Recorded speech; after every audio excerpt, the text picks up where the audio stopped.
আমরা ভিডিওর মধ্যে জানো আমরা সুযোগ আমরা হাত পাখার প্রচারণা করছি, হাত পাখার পক্ষে ভোট চাচ্ছি।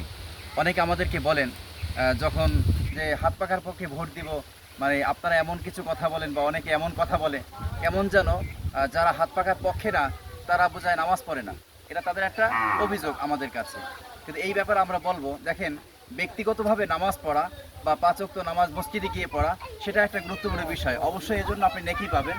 কিন্তু কথা হলো, রাষ্ট্রীয়ভাবে ইসলামী হুকুমত যদি কায়েম করতে হয় তাহলে শুধু ব্যক্তিগতভাবে নামাজ পড়লেই হবে না, বরং রাষ্ট্রীয়ভাবে কায়েম করতে হলে ইসলামের পক্ষে যারা আছে, ইসলামের পক্ষে যারা আন্দোলন করতেছে বা রাষ্ট্র ক্ষমতায় ইসলাম নেওয়ার চেষ্টা করতেছে, তাদের পক্ষে আপনাকে সমর্থনও করতে হবে, তাদের পক্ষে আপনাকে ভোট দিতে হবে, তাদের পক্ষে বিভিন্ন দাওয়াতি কাজ করতে হবে। আপনি নামাজ পড়বেন, শুধু নামাজ পড়লেই আপনার সফলতা আসবে না, বরং সাথে সাথে এই বিষয়গুলো খেয়াল করতে হবে। আপনি নামাজ পড়বেন, যদি রাষ্ট্রীয়ভাবে ইসলামী হুকুমত যদি কায়েম না হয়, একটা দিন এমন হয়ে যাবে যে আপনি নামাজ পড়তেই পারবেন না। কারণ অনেক রাষ্ট্রের এমন তথ্য আছে যে সেখানে আজানটা পর্যন্ত দিতে পারে না। বাংলাদেশের মধ্যে বিভিন্ন জায়গা আছে, বিশেষ করে বিভিন্ন কলেজ ইউনিভার্সিটিতে এমন বিভিন্ন সময় ঘটনা ঘটছে যে সেখানে আজান পর্যন্ত দেয়া নিষেধ আছে, ঘুমের ডিস্টার্ব হয়। তো এভাবে আমাদের সমস্ত কাজ বন্ধ করে দিতে পারে।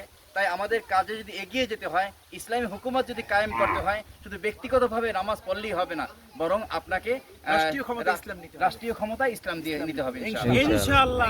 আমরা সবাই ইনশাআল্লাহ হাত পাখায় ভোট দেব। কেওড়াবনিয়া পীর সাহেবের হাত পাখা মার্কায় আমরা সকলে ভোট দেব ইনশাআল্লাহ। জন্মরায় পীর সাহেবের সালাম নিন, হাত পাখায় ভোট দিন। 12 তারিখ সারাদিন হাত পাখায় ভোট দিন ইনশাআল্লাহ। আসসালামু আলাইকুম।